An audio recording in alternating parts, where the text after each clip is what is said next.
మహాగణాధిపతయే నమః. ఓం గురుభ్యో నమః. ఓం శ్రీమాత్రే నమః. పరమేశ్వర స్వరూపమైనటువంటి జ్యోతిష, వాస్తు మరియు ఇతర అనేకమైనటువంటి శాస్త్రములను మనకు అందించినటువంటి మహర్షులకి నమస్కారం. హయగ్రీవ హయగ్రీవ హయగ్రీవేతియోపదేత్ తస్య నిస్సరతే వాణి జహ్నుకన్యా ప్రవాహవత్. అరుణాం కరుణాతరంగితాక్షీం ధృతపాశాంకుశపుష్పబాణచాపాం అనిమాదిభిరావృతాం మయూకైః అహమిత్యేవ విభావయే భవానీం. శ్రీమాత్రే నమః. ప్రేక్షకులకి ఆ లలితాంబిక అమ్మవారి యొక్క అనుగ్రహం పరిపూర్ణంగా కలగాలని మనస్ఫూర్తిగా కోరుకుంటూ, మనం ఈరోజు చాలామంది అడుగుతున్న ప్రశ్న ఏంటంటే, శని మారుతున్నాడు కదా మార్చి 29వ తేదీ నుంచి, దాని మూలంగా ఎలాంటి ఫలితాలు ఉంటాయి? అందులో ముఖ్యంగా శని భగవానుడు మారినప్పుడు ఒక 2 నెలలు రాహు కూడా ఇక్కడే ఉంటాడు. రాహు శనులు కలిసి ఉంటారు ఒక 2 నెలలు. ఆ 2 నెలల పరిస్థితి ఏంటి? మారకముందు ఇక్కడ శని ఉన్నప్పుడు ఎటువంటి ఫలితాలు ఇస్తాడు ద్వాదశ లగ్నాల వారికి?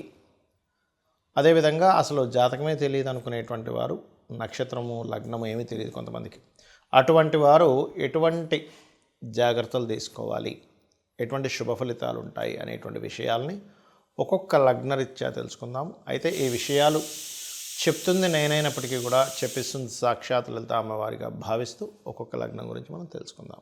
కుంభలగ్నము, కుంభరాశి. కుంభం వారికి కనుక చూసుకున్నట్లయితే ప్రస్తుతం మీకు రాశిలో ఉన్నాడు శని. దీనివల్ల ఏమవుతుంటుందంటే వేడి చేయడం, కొంతమందికి చూడండి పింపుల్స్ రావడము, హీట్ పెరగడము, అండ్ అలాగే కొంతమందికి వర్క్ స్ట్రెస్ పెరగడము, ఇట్లాంటివి కాస్త ఎక్కువగా ఉంటూ ఉంటాయి. ఎవరికి? కుంభం వారికి. మరి 29వ తేదీ 3 నెలలు 2025 నుంచి ఇది కొంత మూమెంట్ ముందుకు కదులుతుంది. ఎప్పుడైతే ముందుకు కదులుతుందో ఇది ఇచ్చే రిజల్ట్ ఏమిటి అంటే, ఫస్ట్ రిలాక్స్ అండ్ కొంత ఫ్రీ అవుతారు. లగ్నం నుంచి ఎప్పుడైతే శని ముందుకు వెళ్ళాడో, ఇంతకాలం మనం అంటే వీళ్ళకేదో తల మీద ఏదో ఒక భారం బరువు మోస్తున్నటువంటి ఉన్నది కాస్త పక్కకి పెట్టుకున్నట్టుగా ఉంటుంది శని ముందుకు ఎప్పుడైతే వెళ్ళాడో. మరి ఇది ఇచ్చే రిజల్ట్ ఏమిటి? సంతానం కోసం ఎప్పటి నుంచో ప్రయత్నం చేస్తున్న మీకు ఆ యొక్క ప్రయత్నం ఖచ్చితంగా ఫలిస్తుంది. Point number 1. రెండవది, కొత్త ఫ్రెండ్స్ పరిచయాలు అవ్వడం, లేనట్లయితే క్రియేటివ్ ఫీల్డ్స్లో మీరు ఏదైతే ఒక కొత్తగా క్రియేట్ చేద్దాం అనుకుంటుంటారో అటువంటి వాటికి యోగించడం. లాంగ్ టర్మ్ షేర్స్ ఉంటాయి. ఏదో డైలీ ట్రేడ్ గురించి నేను చెప్పట్లే. లాంగ్ టర్మ్ షేర్స్ మీకు అవగాహన ఉంటాయి. అది కూడా మీ జన్మజాతకంలో లాంగ్ టర్మ్ షేర్ మార్కెట్ తెలిసి, మీ జన్మజాతకం లాంగ్ టర్మ్ షేర్స్ మూలంగా ధనయోగం ఉంటే కనుక ఈ 2లో శని కొంతవరకు యోగిస్తాడు మీకు. అంటే లాంగ్ టర్మ్ మూలంగా ధనం రావాలి కాబట్టి. అలాగే ఇక్కడ కళా సంబంధించిన విషయాలు, కళా సంబంధించిన విద్యలు కూడా నేర్చుకోవడానికి యోగిస్తాడు 2వ స్థానంలో శని. ఇక మీరు చేయవలసినటువంటి దేవతా ఆరాధన ఏమిటి, ఎటువంటి ఇవి మీకు కలుగుతాయి? ఇక్కడ ఇంకొక విషయం అండి, అన్నదమ్ములు, అక్క చెల్లెలు, సిబ్లింగ్స్తో మాట్లాడేటప్పుడు, అదేవిధంగా సిబ్లింగ్స్తో ఏదైనా అగ్రిమెంట్స్ రాసుకునేటప్పుడు, సిబ్లింగ్స్తో కలిసి ఏదైనా ఇవి స్టార్ట్ చేసేటప్పుడు మాత్రం చాలా జాగ్రత్తగా ఉండాలి. ఇక మీరు చేయవలసిన దేవతారాధన విష్ణు సహస్రనామాలు వినడము, పఠనము లేదా శ్రవణము చేయండి. అన్ని విధాలా మీకు బాగుంటుంది. కొంతమందికి లగ్నము కానీ, నక్షత్రము కానీ, రాశి కానీ ఏమీ తెలియదు. తెలిస్తే కనీసం ఏలినాటి శని నడుస్తుందా, అర్ధాష్టమ శని నడుస్తుందా, అష్టమ శని నడుస్తుందా అని ఒక క్లారిటీ ఉంటుంది. అయితే మీకు ఒక విషయం గుర్తుపెట్టుకోవాలి, అందరూ కూడా శని అనగానే అదేదో మన మీద ఆయన కక్ష కట్టి ఇబ్బంది పెడుతున్నాడు అనుకుంటే పూర్తిగా రాంగ్. మీ కర్మే.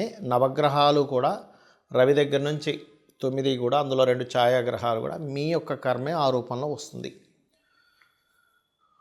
మన కర్మ ఆ రూపంలో ఉందని మనం ఫస్ట్ అర్థం చేసుకోవాలి. రెండవది, ఈ కర్మ దాటలేమా అంటే ఖచ్చితంగా దాటగలం. ఎప్పుడు? శని అంటేనే కర్మకారకుడు, కృషికారకుడు, శ్రమకారకుడు అంటారు. శ్రమ ఎంత మనం చేస్తే శని భగవానుడు అంత ఆనందిస్తాడు. ఇంట్లో పడుకుంటే మాత్రం ఆయన ప్రభావం చాలా ఎక్కువగా ఉంటుంది. గుర్తుపెట్టుకోండి. శుభ్రంగా నేను ఏ పని చేయను, నాకు ఈజీ మనీ రావాలి, ఇలా ప్యాక్ ఆడితే నాకు డబ్బులు రావాలి, ఇలా ఇంకో దేంట్లోనో బెట్టింగ్స్ ఆడితే నాకు డబ్బులు రావాలి అని అనుకున్నారా, శని మొత్తం రోడ్డు మీదకి లాగుతాడు. గుర్తుపెట్టుకోండి. ఖచ్చితంగా రోడ్డు మీదకి లాగేటువంటి గ్రహం ఏదైనా ఉంది అంటే శని భగవానుడు. ఏది? ఈజీ మనీ రావాలనుకుంటే ప్యాకెట్లు ఆడుకోవడం, రమ్మీలు చూస్తుంటాం మనం ఇవాళ రేపు ఫోన్స్లో, రమ్మీ ఆడడం, లేకపోతే ఏదో గుర్రం పందాలకి వెళ్ళిపోవడం, లేకపోతే ఇంకోటి ఏదో పందాలు.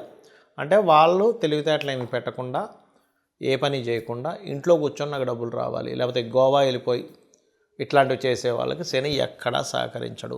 మీరు అనొచ్చు మరి ఏమండి మరి కొంతమందికి వస్తుంటాయి కదంటే పూర్వజన్మల్లో విపరీతమైన పుణ్యకర్మలు ఏవో చేసి ఉంటారు వాళ్ళు, అందుకే వాళ్ళకి ఒక్కోసారి లాటరీలో డబ్బులు రావడము, ఏ నిధి దొరకడమో ఇట్లాంటివన్నీ జరుగుతూ ఉంటాయి.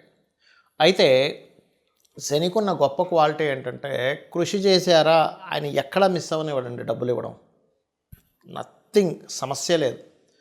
అయితే ఇక్కడ మీకు మరి నక్షత్రము రాశి తెలియని వారి పరిస్థితి ఏమిటి అంటే శని 12లో న్యాచురల్ 12th హౌస్లో తిరిగేటప్పుడు పర్టికులర్గా అది కూడా రాహుతో తిరుగుతున్నాడు కాబట్టి కొంచెం అందరూ అంటే ఈ తెలియని వాళ్ళు ఇన్వెస్ట్మెంట్ చేసేటప్పుడు మాత్రం జాగ్రత్తగా ఉండాలి. ఎందుకంటే ఇక్కడ తిరిగేటువంటి శని దేశకాల పరిస్థితుల మీద ఎటువంటి ప్రభావం చూపిస్తాడంటే జీవుల మీద కొంచెం హెల్త్ రిలేటెడ్ ఇష్యూస్ మీద ప్రభావం చూపిస్తూ ఉంటాడు ఇక్కడ తిరిగే శని. ఎందుకంటే ఇక్కడ శని ఇక్కడ ఉంటూ గురురాశుల్లో ఉంటూ మరో గురురాశులను చూస్తున్నాడు జీవుల మీద, హెల్త్ మీద, అలాగే కర్మ వర్క్ మీద.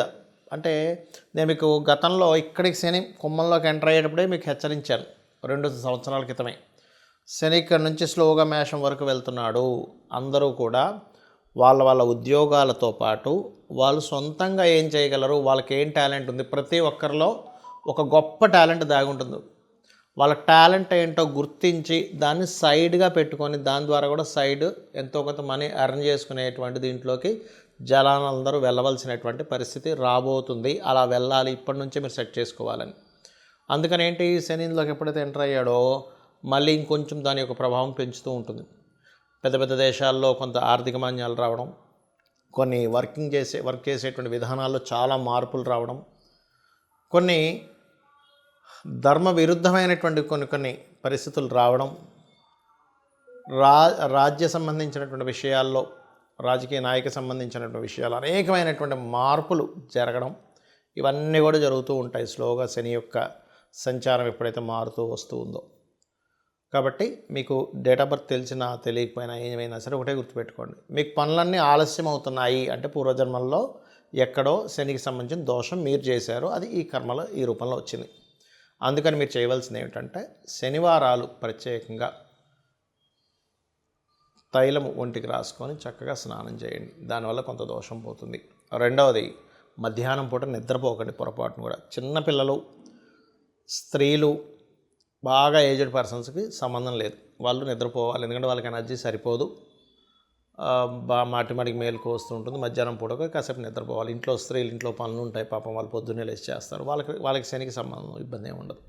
కానీ మంచి యువకులు ఒక 15 ఏళ్ళ నుంచి 15 ఏళ్ళ వయసు నుంచి ఒక 55 ఏళ్ళ వయసు వరకు ఉండే వాళ్ళందరూ కూడా యువకుల కిందకే వస్తారు.